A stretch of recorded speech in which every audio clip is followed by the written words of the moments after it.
Assalamualaikum warahmatullahi wabarakatuh.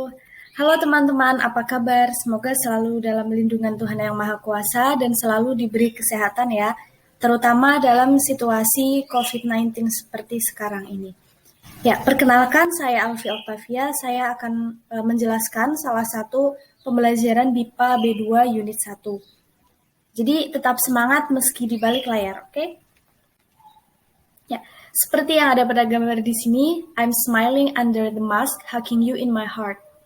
Jadi meskipun kita pakai masker, kita harus tetap tersenyum dan semangat. Ya, jadi apa sih tujuan pembelajaran dari BIPA B2 Unit 1 ini? Jadi tujuannya yaitu diharapkan pembelajar mampu membaca teks bacaan, pembelajar mampu memahami teks bacaan, dan yang ketiga, pembelajar mampu menulis teks sederhana yang berkaitan dengan pekerjaan. Dan di sini saya akan memberikan contoh bacaan mengenai salah satu profesi yang ada di Indonesia, yaitu ojek online. Ya, pasti teman-teman sudah tidak asing ya mendengar kata-kata ojek online, karena hampir di seluruh Indonesia pasti terdapat ojek online. Ya, mari kita mulai langsung di bacaan teks yang pertama, yang berjudul Dampak Kehadiran Ojek Online. Ya, sebelumnya saya akan membacakan teks ini untuk teman-teman, bisa disimak lalu nanti dipraktekkan.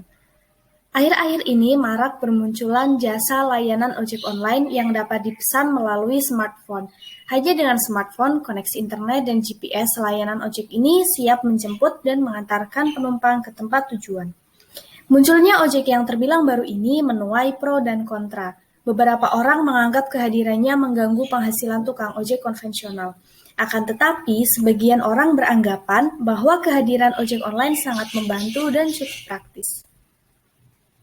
Selanjutnya, di satu sisi, ojek online di kota-kota besar didukung oleh beberapa kelompok masyarakat. Mereka berpendapat bahwa kemudahan dalam proses pemesanan menjadi satu pertimbangan yang cukup menarik. Selain itu, pada aplikasi ojek online ini terdapat beberapa fitur pendukung layanan jasa tambahan yang membuat mereka tidak ragu untuk memilih ojek online. Akan tetapi, di sisi lainnya, ojek online dianggap merebut konsumen dari ojek konvensional. Dalam beberapa kasus, pelanggan ojek konvensional mulai beralih menggunakan jasa ojek online yang dianggap lebih praktis dan murah. Hal ini sempat menimbulkan perseteruan antara tukang ojek online dan konvensional.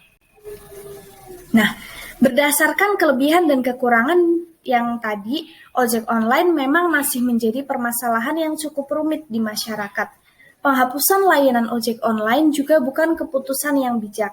Masyarakat sebagai pelanggan menjadi pihak yang paling dirugikan. Oleh karena itu, sebaiknya tukang ojek online dan tukang ojek konvensional melakukan diskusi guna mencari kesepakatan mengenai pengambilan calon konsumen. Nah, ini akan ada beberapa pertanyaan untuk teman-teman, tapi sebelumnya silahkan teman-teman baca kembali nanti ya bacaan teks sederhana tentang ojek online tadi. Ya, pertanyaannya yaitu apa kelebihan dan kekurangan ojek online?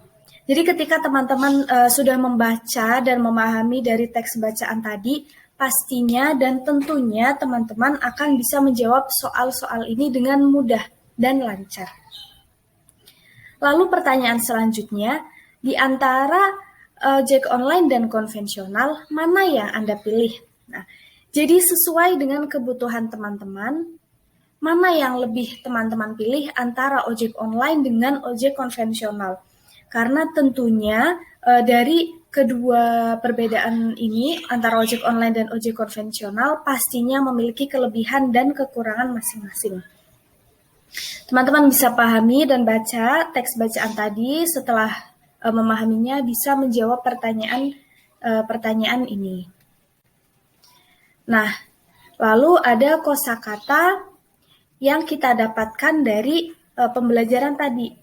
Nah, yang pertama ada kosakata tukang. Tukang itu artinya orang yang pekerjaannya melakukan sesuatu secara tetap. Jadi biasanya di Indonesia ini tukang itu seperti profesi yang sudah menjadi keahlian oleh seseorang.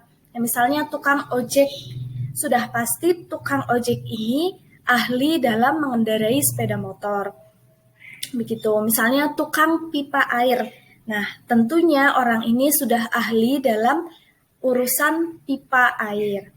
Selanjutnya kosakatanya yaitu ojek. Ojek itu sepeda motor yang ditambangkan dengan cara memboncengkan penumpang. Jadi kalau teman-teman perhatikan ya, ketika kita menaiki sepeda motor di ojek itu kan tentunya ada supirnya dan kita yang menjadi penumpang yang membonceng. Selanjutnya layanan, perihal atau cara melayani. Selanjutnya ada penumpang, yaitu orang yang menumpang. Lalu ada praktis, praktis itu mudah dan senang memakainya. Selanjutnya pemesanan, pemesanan itu proses, cara, perbuatan memesan atau memesankan. Selanjutnya ada konsumen, konsumen itu pemakai barang hasil produksi atau pemakai jasa. Selanjutnya ada konvensional ya, tadi antara ojek online dan ojek konvensional. Konvensional sendiri artinya tradisional atau hal-hal yang sudah lama, hal-hal yang sudah lama. Selanjutnya ada diskusi, diskusi itu bertukar pikiran mengenai suatu masalah. Dan yang terakhir ada kesepakatan, kesepakatan yaitu perihal sepakat. Itu tadi kosakata-kosakata yang bisa kita dapatkan dari pembelajaran teks sederhana yang berjudul dampak kehadiran ojek online. Selanjutnya dari bacaan teks deskriptif tadi yaitu kita memiliki kalimat aktif. Kalimat aktif itu apa sih? Jadi kalimat aktif merupakan sebuah kalimat yang memiliki subjek aktif sebagai pelaku yang melakukan suatu perilaku atau tindakan. Nah, kalimat aktif sendiri terbagi menjadi dua jenis, yaitu transitif dan intransitif. Nah, kalimat aktif transitif adalah kalimat aktif dengan unsur objek di dalamnya. Jadi kalimat aktif transitif ini pastinya butuh objek dalam suatu kalimat. Kalimat aktif transitif berpola SPO atau subjek, predikat, dan objek. Dan kalimat aktif transitif ini bisa diubah ke dalam kalimat pasif. Contohnya, ibu membeli ikan. Ibu ini sebagai subjek, membeli ini sebagai predikat, dan ikannya ini sebagai objek. Kan tidak mungkin hanya ibu membeli. Nah, membeli apa? Pasti akan menjadi suatu pertanyaan. Apa yang dibeli, begitu kan? Nah, selanjutnya ada ayah menjual mobilnya. Ayah sebagai subjek, menjual sebagai predikat, dan mobilnya sebagai objek. Jadi dari dua contoh ini sudah dipastikan kita membutuhkan subjek, predikat, dan objek dalam suatu pembuatan kalimat aktif yang transitif. Selanjutnya, kalimat aktif intransitif, yaitu kalimat aktif tanpa objek di dalamnya. Sebagai gantinya, unsur keterangan atau pelengkap menjadi unsur tambahan pada kalimat aktif intransitif. Nah, kalimat aktif intransitif ini berpola SPK atau SPP. Jadi contohnya di sini, Andre berjemur di pantai. Andre sebagai subjek, berjemur sebagai predikat, dan di pantai sebagai kata keterangan, baik keterangan tempat maupun keterangan waktu. Selanjutnya ada Susi menjadi sekretaris yang baru. Susi sebagai subjek, sekretaris sebagai predikat, dan baru sebagai pelengkap.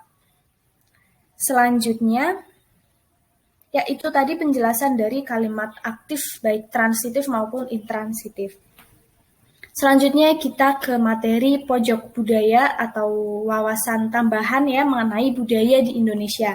Jadi di sini saya akan menjelaskan sekurang lebihnya tentang pengenalan sate pada teman-teman di sini. Mungkin ada di antara teman-teman yang sudah pernah mencicipi sate atau mungkin belum. Kalau ada yang belum, saya rekomendasikan untuk segera mencobanya karena rasanya yang sangat enak. Ya. Jadi bisa teman-teman dilihat ya di video ini. Maksud saya di gambar ini. Ya benar juga ya di video ini. Oke. Di gambar ini ada dua gambar sate. Meski kita nggak tahu ya perbedaannya apa, intinya ini sama-sama sate yang sudah pasti rasanya enak dan lezat. Akan saya bacakan dan jelaskan mengenai sate yang menjadi salah satu makanan favorit beberapa wisatawan yang ada di Indonesia. Ya, jadi sate merupakan makanan khas Indonesia yang terbuat dari potongan daging kecil-kecil yang ditusuk-tusukkan lidi dari tulang daun kelapa atau bambu. Bisa teman-teman lihat sendiri sate itu bentuknya seperti apa ya. Jadi ini tuh potongan daging-daging kecil dimasukkan ke dalam lidi. Potongan daging ini langsung dipanggang menggunakan bara arang kayu hingga matang. Sate disajikan dengan berbagai macam bumbu sesuai dengan variasi masakan ini. Sate diketahui berasal dari masyarakat daerah Jawa. Sate dapat ditemukan di seluruh Indonesia sebagai salah satu masakan nasional yang digemari oleh banyak orang. Dan sate juga populer di beberapa negara Asia Tenggara lainnya seperti Malaysia, Singapura, Filipina, Thailand, dan lain sebagainya. Sate biasanya dihidangkan bersama dengan salah satu saus pelengkap. Saus ini berupa bumbu kecap, bumbu kacang, atau bumbu lainnya sesuai dengan variasi sate itu sendiri. Karena seperti yang saya katakan tadi, di Indonesia kita juga memiliki banyak macam-macam dari sate dan tentunya bumbunya itu berbeda-beda tergantung dengan daerah tersebut. Selain saus pelengkap, sate juga biasanya disertai acar dari irisan bawang merah, mentimun, dan cabai rawit. Sate biasa dinikmati bersama dengan nasi hangat atau ketupat. Sate merupakan hidangan yang sangat populer di Indonesia. Dengan berbagai suku bangsa dan tradisi seni memasak, Indonesia telah menghasilkan berbagai jenis sate di seluruh pelosok negeri. Di Indonesia, sate dapat diperoleh dari pedagang sate keliling, pedagang kaki lima di warung tepi jalan, atau di restoran mahal. Jadi cukup mudah untuk kita mencari sate. Hampir seluruh kalangan menyukai sate. Dengan banyaknya penikmat sate di Indonesia, sate menjadi salah satu makanan khas skala nasional yang tidak dipungkiri lagi kenikmatannya. Itu tadi penjelasan tentang sate. Setelah menjelaskan tentang sate kok malah rasanya jadi pengen nyoba maem sate juga ya. Oke. Ya, teman-teman, itu tadi penjelasan tentang salah satu pembelajaran BIPA 2 Unit 1. Mungkin nanti teman-teman bisa mempelajarinya sendiri, contoh teks bacaan tentang pekerjaan tukang ojek online tadi. Sedikit ada quotes untuk teman-teman. Ingatlah untuk berbuat baik kepada dirimu sendiri dan orang-orang di sekitar. Karena apa yang akan kita lakukan dan berikan kepada orang lain, itulah yang akan kita terima juga dari orang lain. Terima kasih, saya mohon maaf apabila ada kesalahan dalam penyampaian materi. Wassalamualaikum warahmatullahi wabarakatuh.